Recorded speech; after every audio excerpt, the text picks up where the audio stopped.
aí, galera, seja bem-vindo ao Pontos e Páginas. Eu sou a Lívia e se você gosta de indicações de livros, resenhas, tags literárias e muito mais, se inscreve no canal e vem comigo.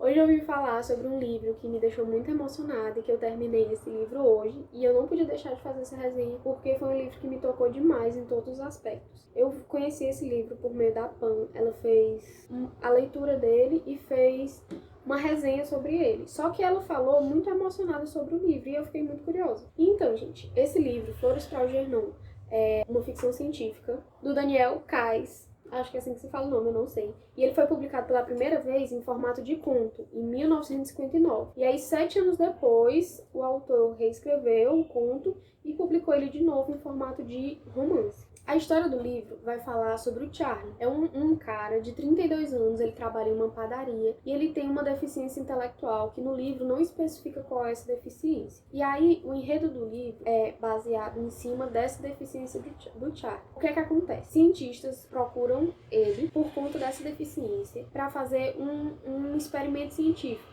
que seria uma cirurgia no cérebro dele, para tentar fazer com que ele desenvolva intelectualmente, com que o QI dele aumente, e ele deixe de ser deficiente intelectual, entendeu? Eles tratam como se fosse um adulto retardado, sabe? É assim que eles falam.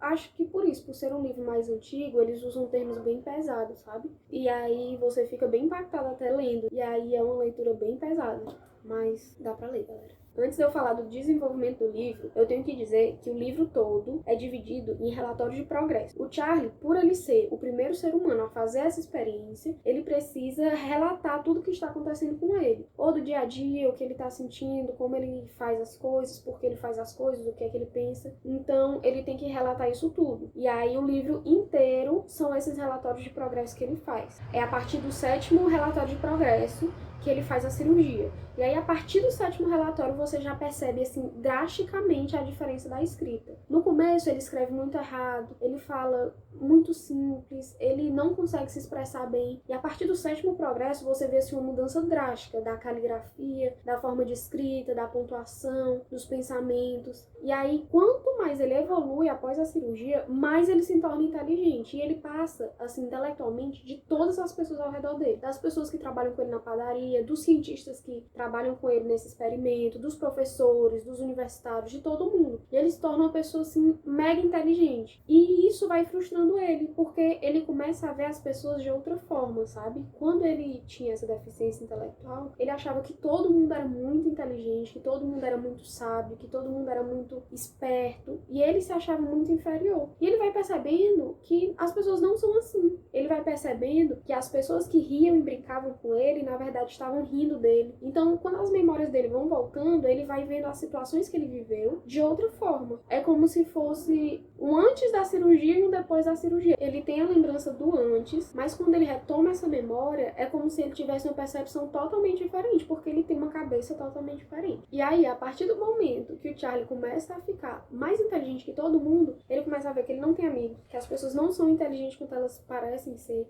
que as pessoas não são tão importantes quanto elas mostram ser. E aí ele começa, a achar que todo mundo é muito inferior, sabe? Muito inferior ao que ele imaginava. As coisas que me chamaram mais a atenção no livro foram alguns pontos. Um dos pontos, que é logo no início do livro, logo quando o Charlie começa a desenvolver intelectualmente, ele começa a se sentir desconfortável em fazer os relatórios de progresso. Porque quando ele tinha a deficiência mental dele, ele não tinha vergonha das coisas. Ele falava o que ele pensava, ele falava o que ele sentia, ele falava o que ele achava, ele falava qualquer coisa. A partir do momento que ele vai se desenvolvendo, ele vê que algumas coisas que ele sente e que ele pensa são muito pessoais, muito indiscretas. E ele não tinha essa percepção, sabe, do pessoal, do eu e do outro. Então, quando ele falava as coisas, ele achava que estava tudo bem ele falar o que ele quisesse. E às vezes não é adequado.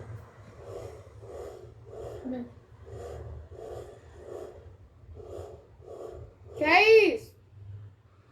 Uma coisa que eu tenho que pontuar, que é, assim, uma das coisas que me chamou mais atenção no começo do livro. Assim que começou, que o Charlie foi pro laboratório, que começou a se relacionar com cientistas, antes mesmo de fazer a cirurgia, ele precisou passar por alguns testes de QI. E um dos testes era percorrer um labirinto, aqueles labirintos de desenho mesmo.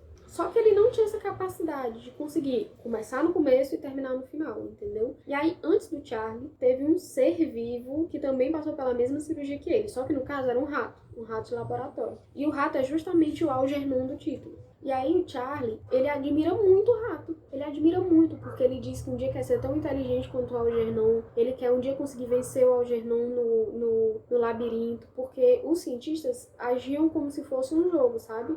Tipo assim, você vai percorrer o labirinto e o Algernon também vai percorrer no labirinto dele, né? Que seria a caixinha. E quem chegar primeiro ganha.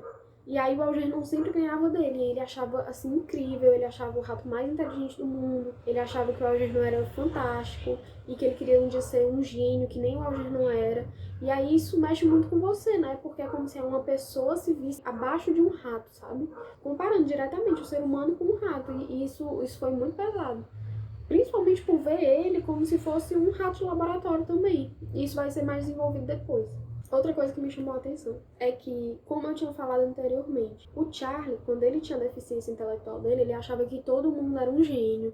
Ele queria um dia conseguir falar sobre política, sobre religião, sobre psicologia até, como as pessoas das universidades falam, porque ele via aquilo e ele queria ser que nem aquilo. Só que quando ele foi desenvolvendo, ele viu que as pessoas eram falhas, que as pessoas não saberiam de tudo, que nem tudo tinha resposta, que não necessariamente as pessoas que ele viam discutindo iam saber de tudo, ou tudo sobre aquele assunto. E ele começou a achar que todo mundo era uma farsa, que todo mundo era uma mentira, que todo mundo era fingido, como se ele mesmo não fosse mais humano, sabe? Como se ele não tivesse mais a capacidade de não saber ou de errar. Tanto que quando ele viu que até os cientistas que trataram ele também tinham limitações, por exemplo, eles não sabem todas as línguas, eles não sabem todas as coisas, e o Charlie sabia. E aí ele achava que eles eram completamente idiotas e completamente, assim, fingidos por terem limites. Só que eles são humanos. Como qualquer outro ser humano, tem limites. Outra coisa muito importante nesse livro, que você percebe claramente, mesmo a pessoa tendo, assim, o maior desenvolvimento intelectual possível, o maior QI possível, isso não quer dizer que a pessoa vai ter maturidade emocional ou ela vai ter inteligência emocional. O Charlie, mesmo tendo 32 anos, quando ele tinha a deficiência intelectual dele, ele não tinha desenvolvido emocionalmente em relação a relacionamento, mesmo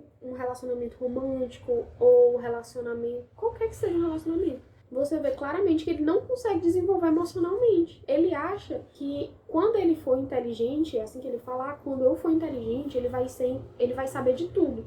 E quando ele se torna inteligente, ele vê que mesmo sabendo de tudo, ainda assim ele não sabe tudo, principalmente sobre relacionamentos. Ele não sabe se relacionar, ele tem como se fosse o entendimento emocional de um adolescente. E ele se sente muito incomodado com isso, porque ele queria saber de tudo, né? Ele queria, enfim. Inclusive, em relação a essa parte do desenvolvimento emocional, eu queria ler uma frase, uma citação que tem no livro, que eu achei sensacional. Ele fala assim: sou uma pessoa, eu era alguém antes de passar pelo bisturi do cirurgião, e tenho que amar alguém. Então, assim, outra coisa que ele tem muita mágoa é que as pessoas tratam ele como se ele só tivesse se tornado um ser humano a partir do momento que ele se tornou inteligente. E ele sempre foi uma pessoa, ele sempre foi um ser humano. Ninguém criou ele. E ele tem o direito de amar as outras pessoas como todo mundo ama. Mesmo quando ele era um retardado, como citam no livro, entendeu? E ele fala muito sobre isso, sobre ele ser uma pessoa independente de qualquer cirurgia que ele tenha feito. Outra coisa que você percebe, assim, claramente com esse livro, você, assim, é palpável. Você entende como é absurdo fazer cirurgias experimentais em seres humanos. Porque o relacionamento que ele se coloca, sabe? Como se ele mesmo fosse um experimento, como se ele mesmo fosse um rato de laboratório, como se ele mesmo estivesse sendo usado, sabe? As pessoas tratam ele realmente como algo a ser apresentado. Inclusive, eu também tenho outra citação relacionada a isso. Ele fala pro professor dele em algum momento: o problema, querido professor, é que você queria alguém que pudesse se tornar inteligente, mas que continuasse no jaula e fosse exibido, quando necessário, para você colher as honras que busca. O problema é que eu sou uma pessoa. E é exatamente isso, sabe? Ele cria um afeto, mesmo depois de inteligente, ele cria um afeto tão grande pelo Algernon, justamente por ele se sentir o próprio Algernon, entendeu? Então ele, assim, cuida do rato, ele tem um carinho pelo rato, como se fosse ele mesmo, entende? E aí, em todos os trechos do livro, você percebe como é errado você realmente usar uma pessoa num experimento desse, que você não sabe quais serão os efeitos, quanto tempo vai durar aquele efeito, como aquilo vai agir na pessoa, sabe? E aí é muito tocante a forma que você olha, o jeito que ele lida, sabe? com ele saber que ele mesmo é um experimento e que ele mesmo pode, sei lá, a cirurgia pode dar errado em algum momento, ele regredir tudo e ele tem essa consciência e o jeito que ele lida com isso é muito marcante. É bem não, hein? Muito foda. Em relação à minha opinião e à minha experiência pessoal, é o seguinte, eu achei muito interessante o jeito que você percebe a evolução dele ao longo dos relatórios de progresso. É muito interessante, porque você, sabe, ele vai assim de um ponto de, por exemplo, temer muito a Deus sem saber nem o que é Deus, a um ponto de se questionar o que é esse Deus, por que as pessoas temem, por que as pessoas oram. Então, tipo, é assim um desenvolvimento intelectual muito, muito grande que ele vai tendo com o tempo. Outra coisa que eu fiquei muito mexida foi isso do rato, dele ser tratado realmente como um rato de laboratório. E em certo momento do livro ele se trata como um experimento, sabe? Tem um momento que ele mesmo diz que ele quer poder ajudar no desenvolvimento científico, então ele insiste nos relatórios de progresso até o final, porque ele quer poder fazer parte daquilo, sabe? Tipo assim, dando certo ou dando errado essa cirurgia, eu fiz parte disso, mesmo sendo retardado. Ele fala desse jeito, mesmo sendo retardado, ainda assim eu fiz parte disso, eu também ajudei a desenvolver essa pesquisa. E aí é muito foda. Com esse comportamento dele, dizendo que mesmo sendo um retardado, ele faria parte dessa pesquisa e ele teria influenciado na pesquisa para todas as outras pessoas do mundo, ele mostra que independente de qualquer deficiência que a pessoa tenha, de qualquer problema, qualquer dificuldade, qualquer um pode fazer parte, sabe? Qualquer um pode ajudar, qualquer um pode mover o mundo, entendeu? De alguma forma, pode influenciar de alguma forma. Isso foi muito lindo, muito lindo, muito lindo. Ele falando isso no final do livro foi muito lindo. Mas a situação, assim, eu não falei, né, qual é a situação, mas é lindo quando ele fala isso.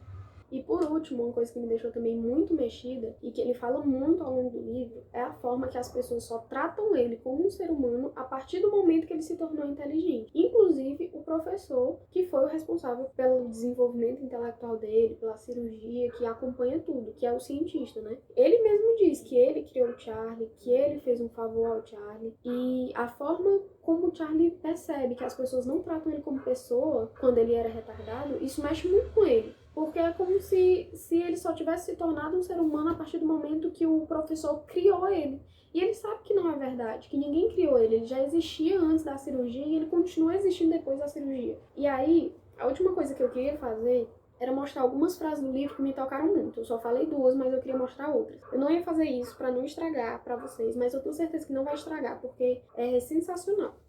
Tem uma das frases que é assim: estava tudo bem enquanto eles pudessem rir de mim e parecer inteligente à minha custa, mas agora eles se sentiam inferiores ao imbecil.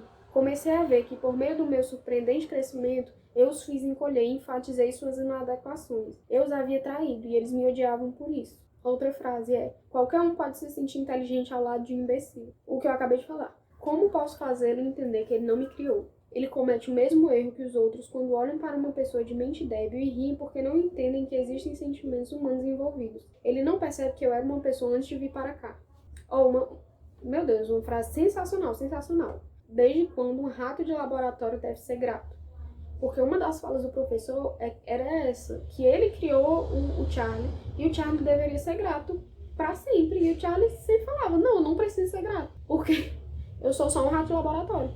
Enfim, ao longo do livro ele percebe essa necessidade do contato humano, do desenvolvimento emocional, e ele enfatiza muito isso também no final do livro. Então, assim, é um livro extraordinário, qualquer pessoa deveria ler. Como vocês viram, eles usam termos bem pesados, eles usam retardado, eles usam imbecil, assim, são termos bem pesados, mas eu acho que é um tapa na nossa cara, sabe? Porque ele é um clássico, isso é um clássico, que é um livro antigo. E mesmo assim ele é tão atual, entende? Então, assim, é fenomenal. Qualquer um deveria ler esse livro pra ontem. Eu me surpreendi muito com a leitura, porque eu achei que fosse uma coisa mais técnica, né? Porque é uma ficção científica. Mas não, ele é muito mais... Sabe?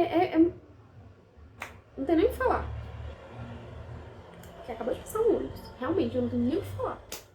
Então é isso, galera. Eu espero que vocês tenham gostado da resenha. Eu espero que eu tenha conseguido passar tudo que eu queria passar pra vocês. Espero que vocês leiam esse livro, que vocês se interessem, porque realmente é uma leitura sensacional que ninguém deveria perder. Se vocês puderem, curtam o vídeo, compartilhem, se inscrevam no nosso canal e não deixem de acessar a nossa página no Instagram, por favor, porque lá a gente faz resenhas também, a gente faz tags, a gente sempre conversa nos stories e aí a gente consegue ficar bem mais próximo e ter um maior contato. Até os assuntos que a gente vai trazer no YouTube, YouTube, a gente comenta lá também, a gente pede ajuda. Então vai dar um apoio legal pra gente, tá bom? Tchau!